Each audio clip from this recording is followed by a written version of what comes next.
Story disclaimer. This story is a work of fiction and is intended for entertainment purposes only. The content includes dark themes, horror elements, and fictional depictions of rituals and sacrifices that are purely imaginative and not reflective of any real-life practices or beliefs. Viewer discretion is advised. This video is not suitable for younger audiences, and parental guidance is recommended. The story does not endorse or promote any harmful behavior, violence, or dangerous activities. Please note that all characters, events, and settings are entirely fictional and created for the purpose of storytelling. Any resemblance to actual persons, living or dead, or actual events, is purely coincidental. In this episode, Eda's journey takes a darker and more perilous turn as she faces the echoes of a curse her father sacrificed everything to end. With suspicion growing among the villagers and whispers accusing her of harboring darkness, Eda must navigate the treacherous path of doubt and fear. As she uncovers unsettling truths, prepares for a dangerous ritual, and encounters shadowy forces, the true test will come not just from the unseen enemy lurking in the forest, but from within her own heart. Will Eda's resolve be enough to save her people once more, or will the shadows consume everything? Mama Ngozi nodded in agreement. There is a place deep within the forest, where the elders of old kept records of their deeds. It is said to be a sacred place, but also a place of great power. If we are to uncover the full truth of the pact, we must go there. But be warned, the place is guarded by the spirits of those wronged, and they may not take kindly to our presence. The elders murmured in fear. The thought of facing the spirits of their ancestors filled them with dread. Yet, they knew that the only way to truly free the village from the shadow of its past was to confront the truth, no matter how terrifying. Nkem, his resolve strengthened by the battles they had already faced, stood tall. We have faced darkness before, and we have prevailed. We must go to this sacred place and bring the truth to light. Only then can we hope to heal our village and protect it from further harm. The elders agreed, though their hearts were heavy with fear. The journey to the sacred place would be dangerous, but they knew it was a journey they had to undertake. The next morning, before dawn, Nkem, Eda, Mama Ngozi, and the elders set out into the forest. The air was thick with mist, and the forest was eerily silent, as if it were holding its breath. The path was narrow and overgrown, and the deeper they went, the more the trees seemed to close in around them, their branches twisting like gnarled fingers. As they walked, the temperature dropped, and a cold, unnatural wind swept through the forest, carrying with it faint whispers that seemed to come from all directions. The whispers were filled with pain, anger, and sorrow, the voices of the spirits that had been wronged by the pact. After hours of walking, they finally reached a clearing where an ancient stone structure stood. The building was covered in moss and vines, its entrance guarded by two towering statues of fierce-looking spirits. The air around the structure crackled with energy, and the ground seemed to pulse with a dark power. "This is the place," Mama Ngozi said, her voice barely a whisper. "The records are inside, but we must be careful. The spirits here are restless and may not welcome our intrusion." As they approached the entrance, the statue's eyes seemed to glow with an inner light, and the air grew colder still. The ground beneath their feet trembled, and the whispers grew louder, filling their minds with visions of the past, the elders making their pact with the dark entity, the blood sacrifices, and the souls of the children being consumed by the darkness. Nkem, feeling the weight of these visions, pressed forward. "We must go inside," he said, his voice firm. "We must uncover the truth." With trepidation, the group entered the stone structure. Inside, the walls were lined with ancient scrolls and tablets, each one covered in strange symbols and writings. The air was thick with the smell of decay, and the floor was littered with bones, the remains of those who had tried to protect the secrets within. At the center of the room stood a large stone altar, and upon it rested a single scroll, its surface glowing with a faint, unnatural light. As they approached the altar, the ground began to shake, and the whispers rose to a deafening roar. Nkem reached out and took the scroll, his hands trembling. As he unrolled it, the symbols on the scroll seemed to shift and move, revealing the full extent of the pact that had been made so long ago. The elders gasped in horror as they read the words. The pact had not only demanded the souls of the firstborn children but had also required that the village remain forever in the entity's debt. The curse would continue to grow stronger with each generation, and the only way to break it completely was to make a final, ultimate sacrifice, one that would sever the village's connection to the dark entity forever. But the price was steep, the life of the village chief, given willingly and without resistance. The elders looked to Nkem, their faces pale with fear. Nkem felt the weight of the scroll's words press down on him. He knew what had to be done, but the thought of leaving his people, of leaving Ada, filled him with despair. Yet, he also knew that if he did not make this sacrifice, the village would never be free. "I will do it," Nkem said, his voice steady but filled with sadness. "I will make the sacrifice." The room fell silent as the elders and Mama Ngozi looked at him with a mixture of sorrow and respect. Ada, her eyes filled with tears, stepped forward. "Father, no. There must be another way." Nkem shook his head, placing a hand on her shoulder. "This is the only way, Ada. The village needs to be free from this curse, and I must do what is necessary. You will lead our people after I am gone." Tears streamed down Ada's face, but she knew her father was right. The village's future depended on this final act of bravery. The ground beneath them began to shake violently, and the whispers grew louder, more insistent. The spirits within the stone structure seemed to press in on them, their anger and despair palpable. The time for the final sacrifice was drawing near. Nkem knew the moment had come. The whispers had grown into a chorus of mournful wails, the spirits' cries filling the ancient stone structure with a palpable sense of sorrow. The ground trembled beneath their feet, and the air grew thick with the energy of the dark entity that still lingered in the village's past. Nkem turned to Ada, his eyes filled with a deep sadness. "Ada, you must be strong. The village will need you more than ever after this. You are the future, and you will lead our people to a better place." Ada, struggling to contain her grief, nodded. "Father, I will honor your sacrifice. I will make sure the village never forgets what you have done for us." Mama Ngozi stepped forward, her face lined with sorrow. "Chief Nkem, are you sure about this? There is no turning back once the ritual is complete." Nkem nodded resolutely. "I am sure. This is the only way to break the curse and free our people from the darkness that has plagued us for so long." With heavy hearts, the group prepared for the ritual. Mama Ngozi drew a circle around the altar with sacred herbs and lit candles at each point, their flames flickering in the cold, damp air. The ancient scroll lay open on the altar, its glowing symbols casting an eerie light over the chamber. Nkem stepped into the circle, his heart pounding with a mixture of fear and determination. He could feel the eyes of the spirits upon him, their anger and sorrow pressing down on him like a weight. But he knew this was the only way. Mama Ngozi began to chant in the ancient tongue, her voice low and resonant. The air around them grew thick with energy, and the ground trembled as the ritual progressed.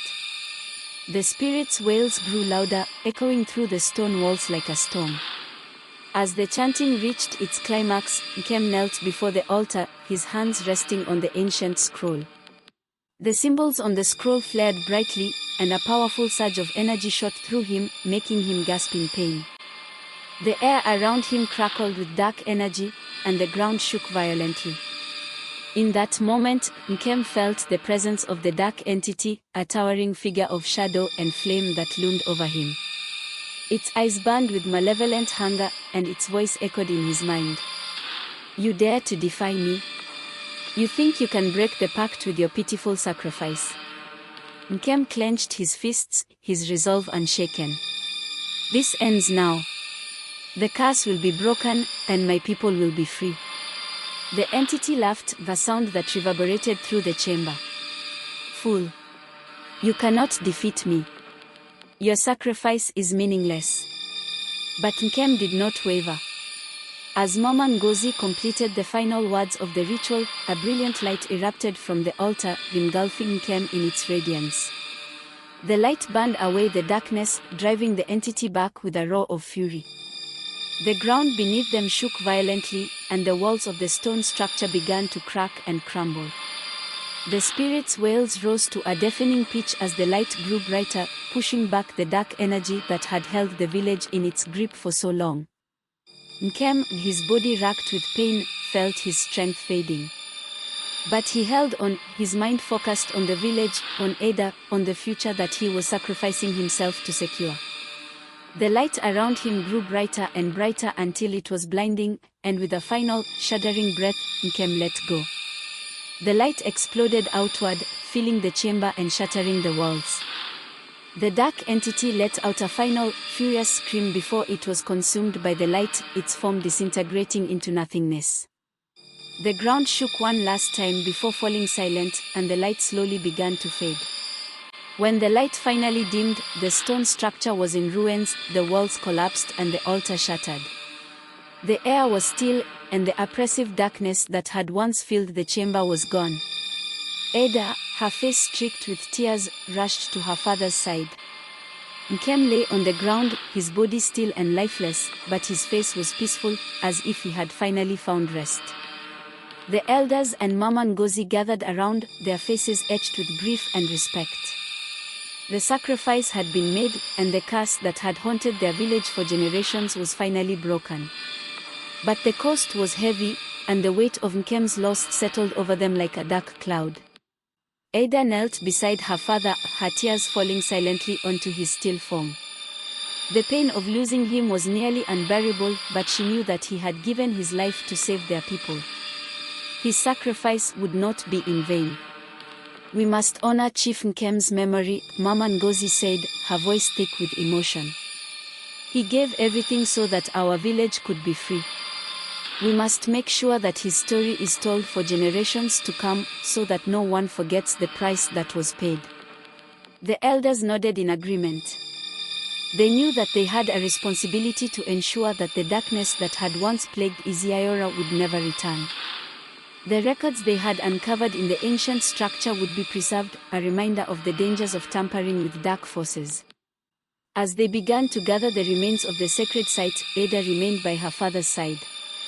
She felt a deep, burning resolve within her. She would lead the village as her father had asked, and she would make sure that no more lives were lost to the darkness.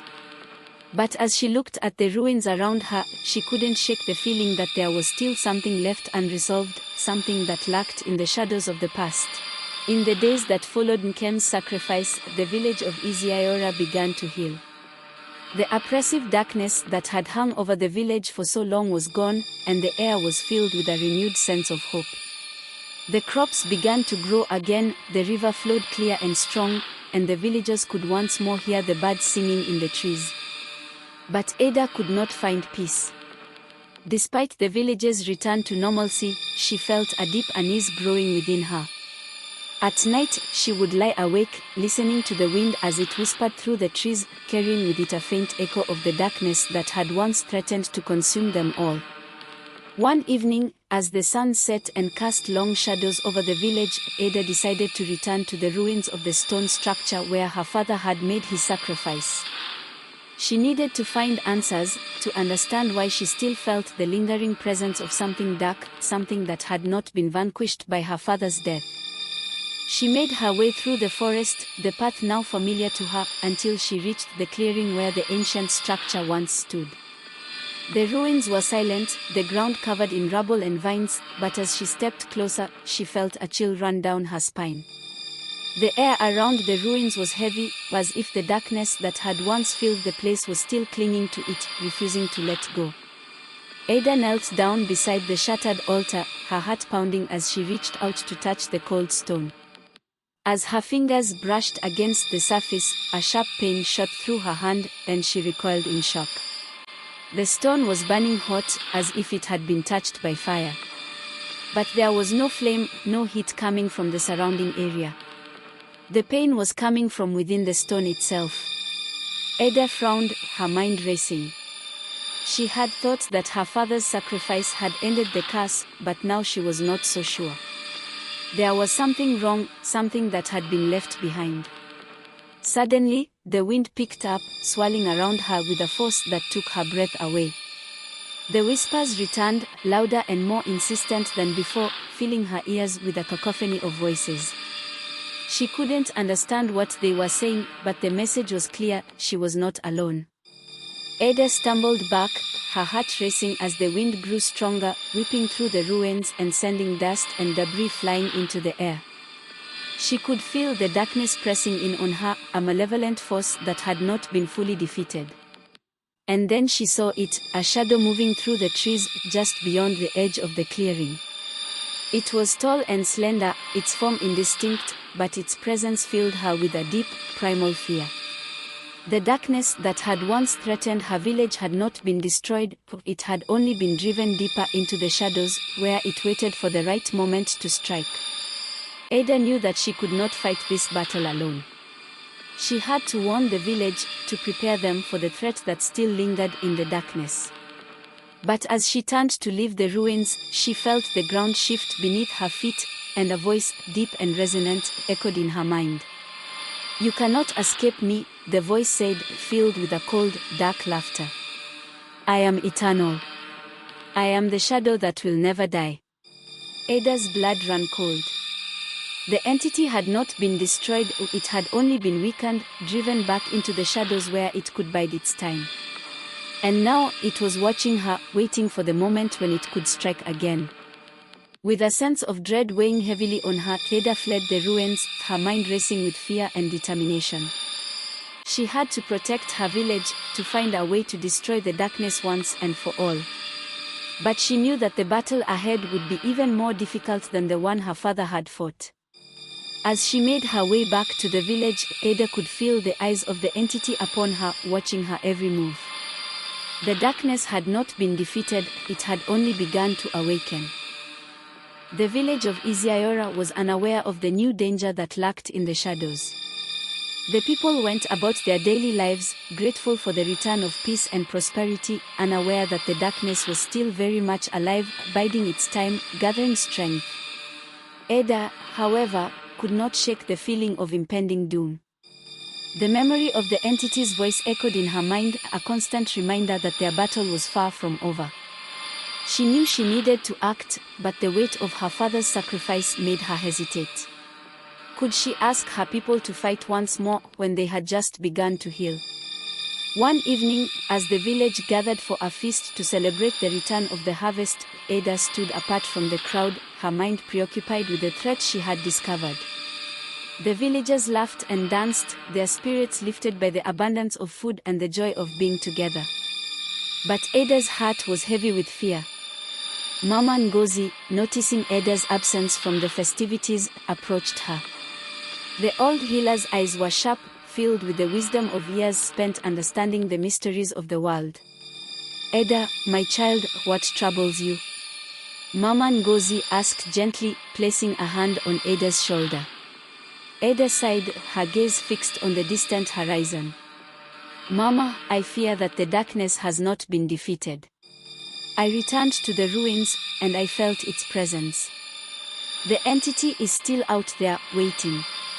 Mama Ngozi's face grew serious. "Are you certain?" Ada nodded. "I heard its voice. It spoke to me, mocking me, telling me that it will never die. I fear that my father's sacrifice only delayed the inevitable." Mama Ngozi frowned, her mind working quickly. This is grave news indeed. If the entity still lives, it will seek to regain its strength. And when it does, it will return with a vengeance. Ada shuddered at the thought. "We must warn the village, prepare them for what is to come." But Mama Ngozi shook her head. "No, not yet. We cannot cause a panic. The people are weary from the battle they have just fought. We must be careful, Ada. We must find a way to destroy the entity once and for all, without sacrificing more lives.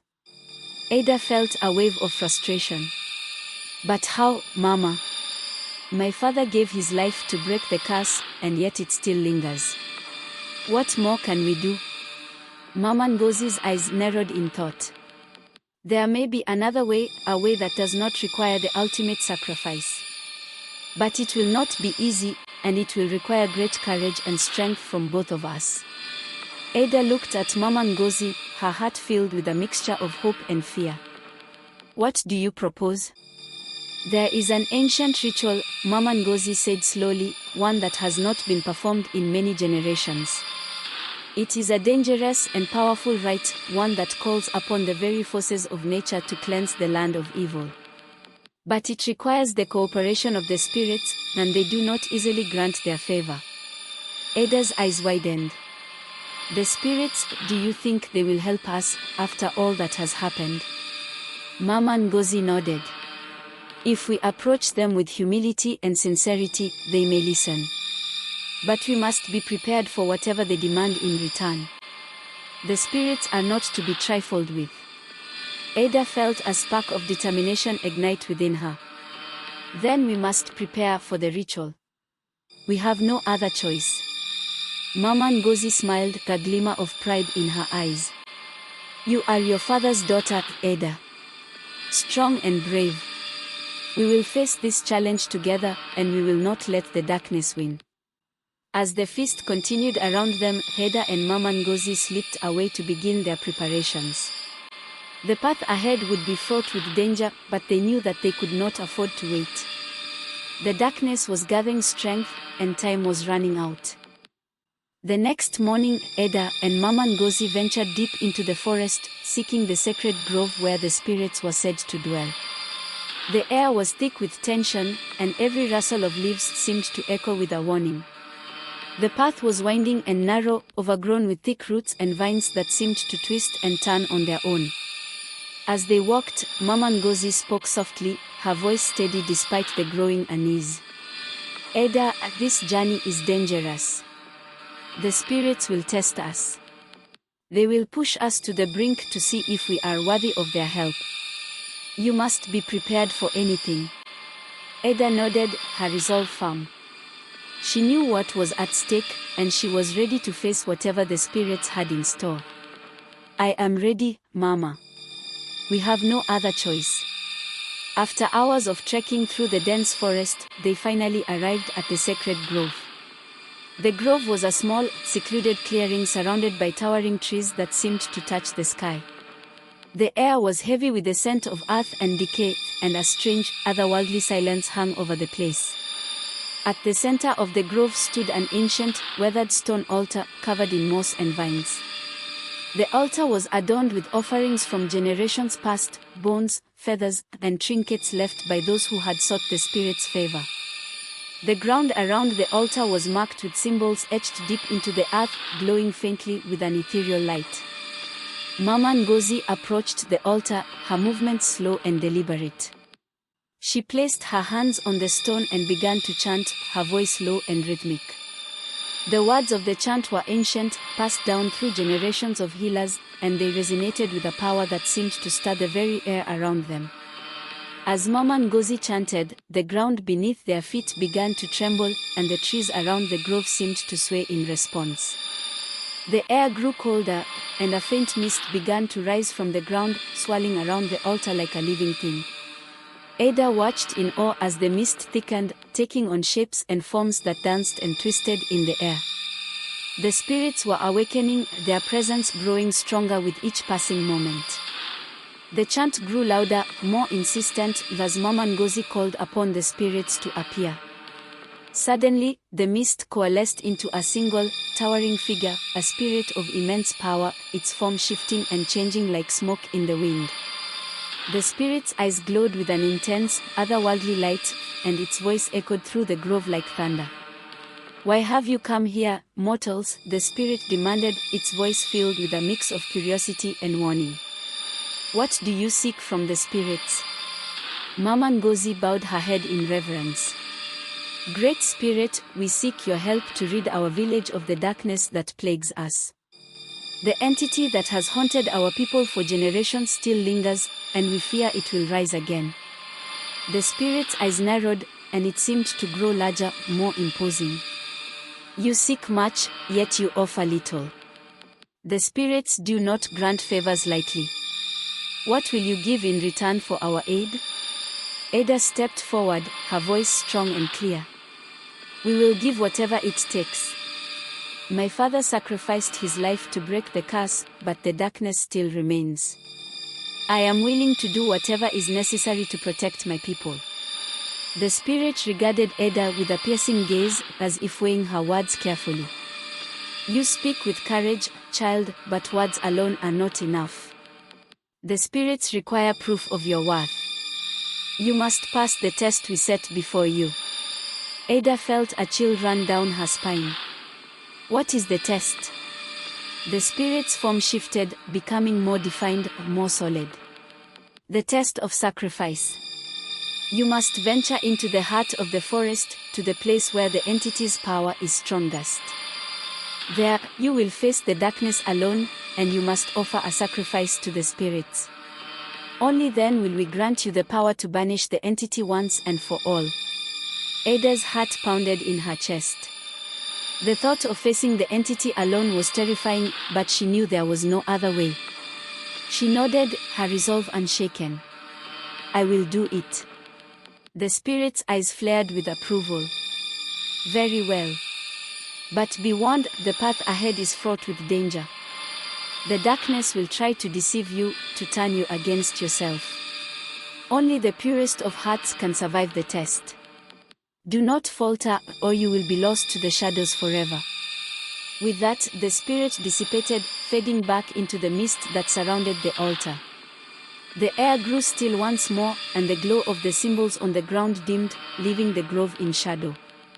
Mama Ngozi placed a hand on Ada's shoulder, her expression grave. This will not be easy, Ada. But I believe in you.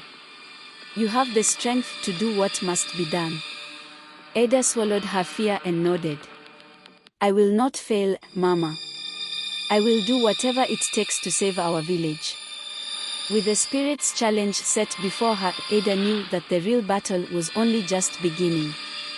The heart of the forest awaited her, and with it, the ultimate test of her courage and resolve. The following day, Ada set out alone on the path to the heart of the forest.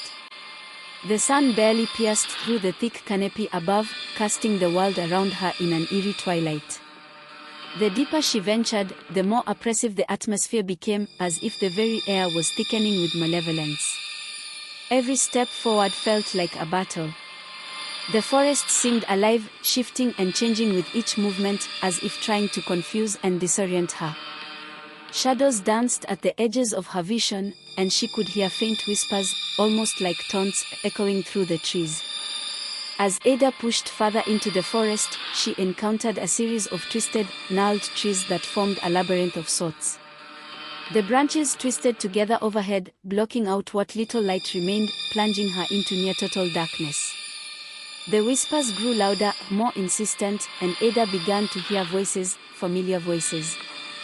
They were the voices of her loved ones, distorted and filled with pain. Ada, why did you leave us? One voice called out. It was her father's voice, filled with sorrow and accusation. You abandoned me to die.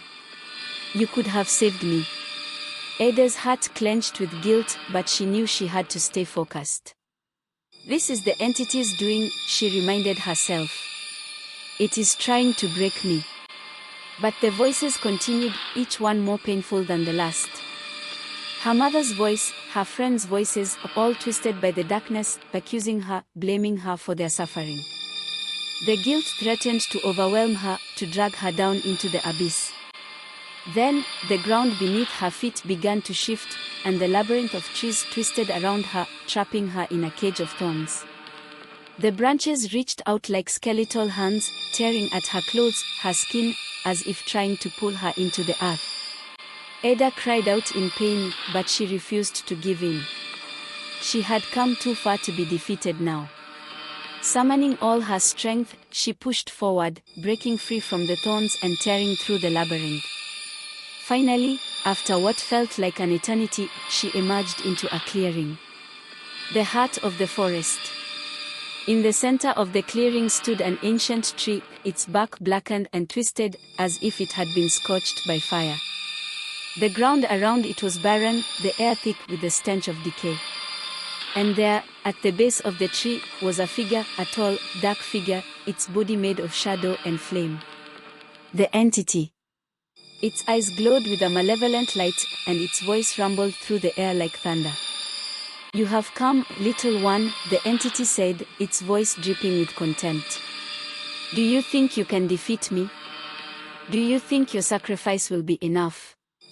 Ada's heart raced, but she stood her ground. "I will do whatever it takes to protect my village. I will not let you take any more lives." The entity laughed, the sound that sent shivers down Ada's spine. "Brave words, but you cannot win. The darkness is eternal. It will consume you, just as it has consumed those before you."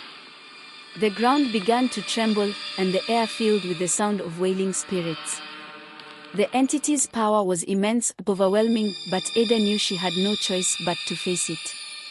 With trembling hands, she reached into her satchel and pulled out the offering she had brought, a small vial of blood, taken from her own hand, symbolizing her willingness to sacrifice herself for her people. She approached the ancient tree, feeling the darkness pressing in on her, threatening to suffocate her. As she poured the blood onto the roots of the tree, she began to chant the words of the ritual, her voice shaking but steady. The air crackled with energy, and the ground beneath her feet seemed to pulse with life. The entity roared in anger, its form shifting and writhing as the ritual took hold. The darkness around it began to waver, as if struggling to maintain its grip on the world. "You cannot defeat me," the entity bellowed, its voice filled with fury. "You are nothing." But Ada did not stop. She continued the chant, her voice growing stronger with each word. The ground shook violently, and the tree began to glow with an intense, blinding light. In the weeks that followed, the village of Ezi-Ora began to rebuild. The crops flourished, the river flowed clear, and the oppressive weight that had once hung over the village was gone. But Ada could not shake the feeling that something was still amiss. The memory of the entity's final words haunted her, "I am eternal." One night, as Ada lay in her hut, unable to sleep, she heard a faint whisper on the wind. It was different from the malicious whispers she had heard in the forest. This one was soft, almost sorrowful. She sat up, her heart pounding. The voice was calling her, drawing her back to the place where she had faced the entity. Without waking anyone, Ada slipped out of her hut and made her way back to the forest. The night was cool, the air filled with the scent of earth and leaves. As she walked, the whisper grew louder, more distinct, until it was no longer just a whisper, but a voice, the familiar voice. "Ada." She froze, her blood running cold. It was her father's voice. But how could that be? He was gone, sacrificed to break the curse. Yet the voice was unmistakable, filled with the same warmth and strength she had always known. "Ada, come to me." Torn between fear and hope, Ada continued deeper into the forest, following the voice that called to her. The trees seemed to part for her, guiding her to a small, hidden glade that she had never seen before. In the center of the glade was a pool of water, its surface perfectly still, reflecting the light of the moon. Standing at the edge of the pool was a figure, tall, strong, and bathed in a soft, ethereal light. It was her father, but not as she remembered him. He seemed more substantial, more real, yet at the same time, more otherworldly. "Father," Ada whispered, her voice trembling. "Is it really you?" The figure turned to her, and she saw his face, calm, serene, yet filled with a deep sadness. "Yes, my daughter. It is I. But I am no longer of this world." Tears welled up in Ada's eyes as she took a step forward. "I thought you were gone. I thought I had lost you forever." I have crossed over, her father replied, his voice gentle. But the spirits have granted me this one moment to speak with you, to warn you. The darkness may have been defeated, but its echo remains. There is still a danger, a shadow that lingers in the hearts of men. You must be vigilant, Ada. The battle is not yet over. Ada's heart ached with the weight of his words. What must I do? How can I protect our village from a shadow I cannot see? Her father smiled, a sad, knowing smile. You have the strength within you, Ada. Trust in the spirits, in the power they have bestowed upon you. But remember, the greatest battles are often fought not with swords, but with hearts. You must guide our people with wisdom and compassion, for it is in the hearts of men that the shadows can take root. Ada nodded, her resolve strengthening. I will do as you say, father. I will protect our village, no matter what it takes. The figure of her father began to fade, the light around him dimming as the first rays of dawn broke through the trees.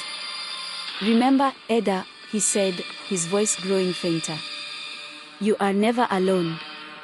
The spirits are with you, always. And with that, he was gone, leaving Ada standing alone by the pool. She felt a deep sense of loss, but also a renewed sense of purpose.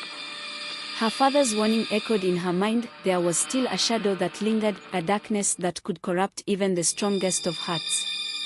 As the sun rose over the forest, Ada made her way back to the village, her mind racing with the knowledge she had gained. She knew now that the real battle was not just against the darkness that had once plagued them, but against the darkness that could grow within each person. It was a battle that would require more than just strength. It would require wisdom, compassion, and a deep understanding of the human heart. The village council met regularly to discuss the rebuilding efforts, but Ada sensed that there was an underlying tension in their discussions, a tension that had not been there before. She couldn't help but feel that something was festering beneath the surface, something dark and insidious that threatened to unravel all that they had fought so hard to achieve. One evening, as the council gathered under the baobab tree to discuss the upcoming harvest festival, Ada noticed that Elder Okari, one of the most respected voices in the village, seemed unusually quiet. His usually sharp eyes were clouded, and his responses were curt, almost dismissive. Ada's instincts told her that something was wrong. Is everything all right, Elder Okari? Ada asked gently, hoping to break through whatever was troubling him. Elder Okari looked up, his expression hardening. All is well, Ada. We should focus on the matters at hand, he replied, his tone colder than she was used to. The conversation continued, but the atmosphere remained tense. As the meeting drew to a close, Ada approached Elder Okari privately. Elder, I sense that something is troubling you. Please, if there is anything I can do to help, you must tell me.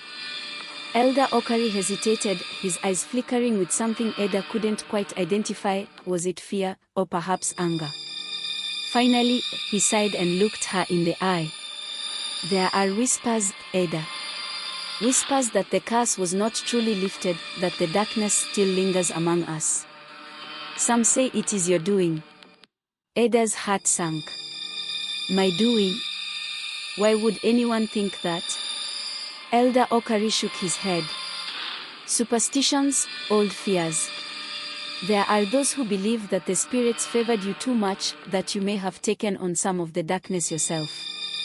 They fear what they do not understand, and in their fear, they seek to place blame. Ada was stunned by the revelation. She had given everything to protect the village, and now some were beginning to doubt her, to question her motives. This is not true, she said firmly. I have done nothing but serve the village, as my father did before me. Elder Okari sighed deeply. I know that, Ada. But fear can be a powerful force, and it can turn even the wisest minds against what they know to be true. You must be careful. There are those who would see you fall, not because of what you have done, but because of what they fear you might do. Ada nodded, her mind racing. Thank you for telling me, Elder Okari. I will take heed of your warning. As Ada walked back to her hut that night, she couldn't shake the feeling that the shadow her father had warned her about was beginning to take root in the hearts of her people. The darkness had been driven away, but its echo remained, and it was finding new ways to spread. Over the following days, Ada became increasingly aware of the subtle shifts in the villagers' behavior. Conversations would abruptly stop when she approached, and there were mutterings she couldn't quite catch, but she could feel the growing distrust. Even some of the children, who once greeted her with smiles and laughter, seemed more reserved, their eyes filled with an uncertainty that hadn't been there before. One evening, Ada decided to visit Mama Ngozi, hoping to seek her counsel on how to address the growing unrest. As she approached the healer's hut, she heard voices from within. She paused, recognizing the voice of Elder Okari. "If she is a danger to us all, we cannot afford to ignore it," Elder Okari was saying. His voice was low, but the concern in it was clear. "Ada has done nothing but protect us," Mama Ngozi responded, her tone firm. "You are letting fear cloud your judgment, Okari. We cannot let old superstitions destroy the unity of our village." "Perhaps," Elder Okari replied, his voice heavy with doubt. "But what if we are wrong? What if the darkness has not been defeated, but merely transferred? What if it now resides in her?" Ada's blood ran cold. She had expected rumors and whispers, but to hear Elder Okari himself voice such suspicions was a blow she hadn't anticipated. She stepped back from the hut, her heart pounding in her chest. The enemy she faced now was not the dark entity that had haunted the village for generations, but fear itself, fear that was spreading through her people like a poison. She knew she had to act quickly. The village could not afford to be divided by suspicion and mistrust. But how could she convince them that she was not a threat, that the darkness had truly been banished? Ada returned to her hut, her mind racing. She had to find a way to expose the truth and put an end to the growing fear before it consumed them all. But as she lay awake that night, listening to the wind rustling through the trees, she realized that the shadow she was fighting was more elusive and dangerous than any she had faced before. It was the fear of the unknown, the fear that had always lurked in the hearts of her people, waiting for the right moment to strike. The tension in the village continued to grow, and it wasn't long before the whispers turned into open accusations. It began with small things: an unexplained illness, a crop that failed to grow, strange noises heard in the dead of night. Each incident, no matter how trivial, was somehow linked back to Ada. The villagers began to see her not as their protector, but as the source of their misfortune. One morning, as Ada made her way to the marketplace, she noticed that the usual bustle of activity had slowed. People were whispering to each other, casting furtive glances in her direction. She tried to smile and greet them as she always did, but her greetings were met with cold stares and silence. She approached one of the stalls, where an elderly woman was selling herbs. "Good morning," Ada said softly, trying to maintain some semblance of normalcy. The woman looked up, her eyes narrowing as she met Ada's gaze. "Is it, though?" she muttered under her breath. Ada was taken aback. "Is something wrong?" The woman didn't answer immediately. Instead, she glanced around, as if making sure no one else was listening. Then, in a low, bitter voice, she said, "I lost my grandson last night. He was fine during the day, but as soon as night fell, he started coughing. By morning, he was gone. And you," her voice trembled with emotion, "you came into our lives, and now this." The accusation hung in the air like a poison, and Ada felt a cold shiver run down her spine. I am so sorry for your loss," she stammered, but the woman turned away from her, refusing to listen. As Ada walked away, she heard more whispers following her. The villagers were no longer just suspicious, they were afraid. And in their fear, they were beginning to turn against her. Later that day, the village council convened an emergency meeting. Ada was summoned to attend, and as she entered the council hut, she could feel the tension in the air. The elders were gathered around the central fire, their faces grim. Elder Okari stood up as Ada entered, his expression hard. Ada, he began, his voice firm, there have been growing concerns in the village. Unexplained illnesses, strange occurrences. The people are frightened, and they are looking for answers. Ada looked around the room, meeting the eyes of each elder in turn.